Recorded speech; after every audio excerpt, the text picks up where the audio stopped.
We are getting some breaking news in the investigation into the disappearance of Nancy Guthrie. 90 days.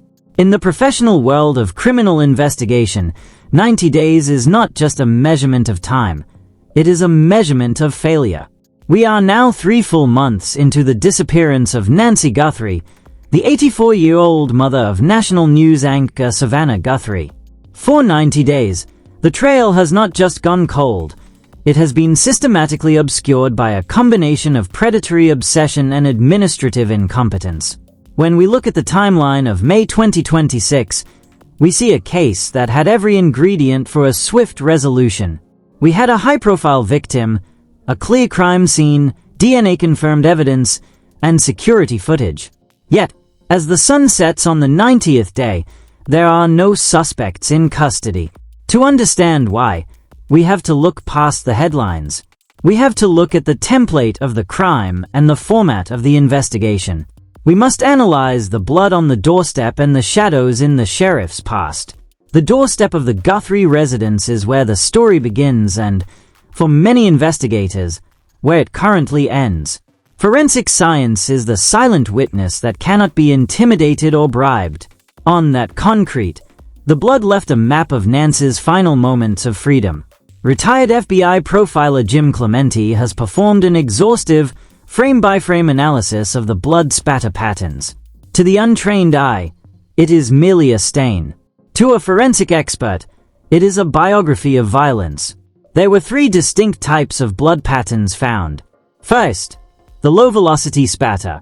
These are circular droplets that fall directly from a wound under the force of gravity. They indicate that Nancy was stationary and bleeding for a period of time. However, it is the medium-velocity spatter that changes the entire narrative.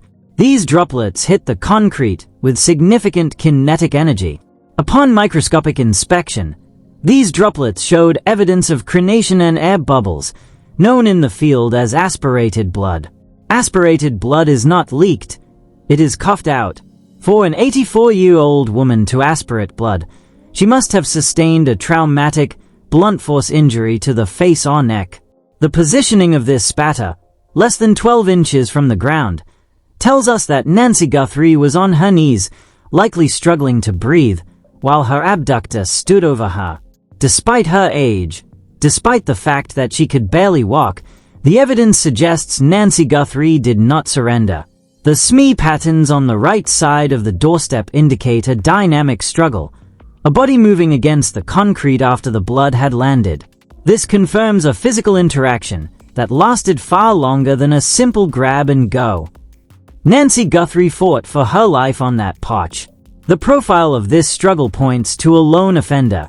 In a scenario involving 2 or more abductors, a woman of Nancy's physical frailty would have been easily overwhelmed and controlled. The fact that she was able to end up on the ground, struggling and leaving such specific aspirated patterns, suggests a one-on-one confrontation where the offender was surprised by her resistance. Why target an 84-year-old grandmother? Nancy Guthrie was not a woman of immense wealth. She was not a political figure. She was a mother. To find the kidnapper, we must look at the daughter. The parasocial relationship Savannah Guthrie is a ubiquitous presence in American media. For a delusional mind, this creates what psychologists call a parasocial relationship. The offender doesn't just watch her. He feels he knows her. He feels he is part of her life. Over time, if that offender feels ignored or slighted by the character he sees on TV, that obsession turns to resentment. 2 ransom notes were discovered early in the investigation. While local authorities initially chased a financial motive, profilers suggest these notes are forensic countermeasures. These are fake clues planted by the offender to make the police believe they are dealing with a professional kidnapping ring. By creating a false trail of money, the offender hides his true motive, the psychological destruction of Savannah Guthrie. By taking her mother, he achieves total control over her life, forcing her to react to him every single day. As the investigation hit the 80-day mark, the focus shifted from the kidnapper to the man in charge of the search, Pima County Sheriff Chris Nanos. The Pima County Board of Supervisors has launched a massive probe into Nanos, alleging that the man leading the search for Nancy is a man whose own career is built on a foundation of fraud.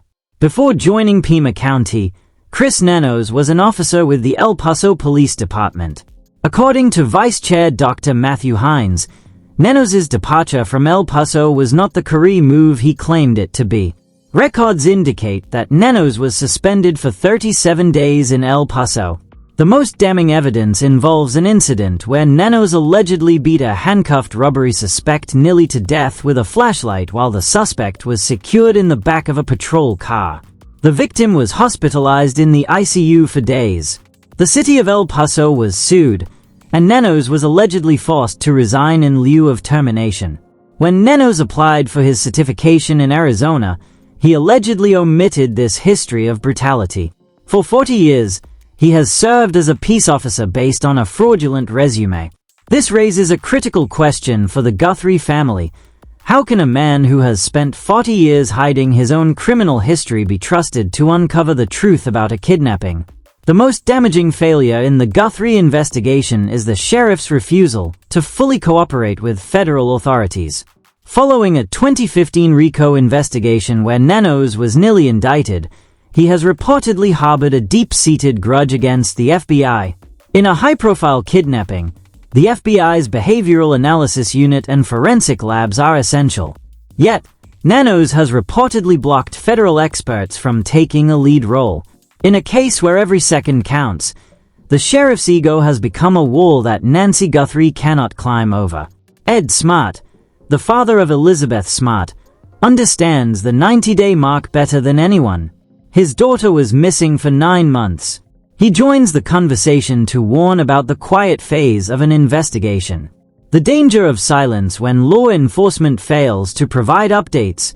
Citizen journalists and conspiracy theorists fill the vacuum. We have seen this with the Guthrie family. Despite being cleared of any wrongdoing, Savannah's sister and her husband have been hounded by online vigilantes. This is the direct result of Sheriff Nanos' lack of transparency.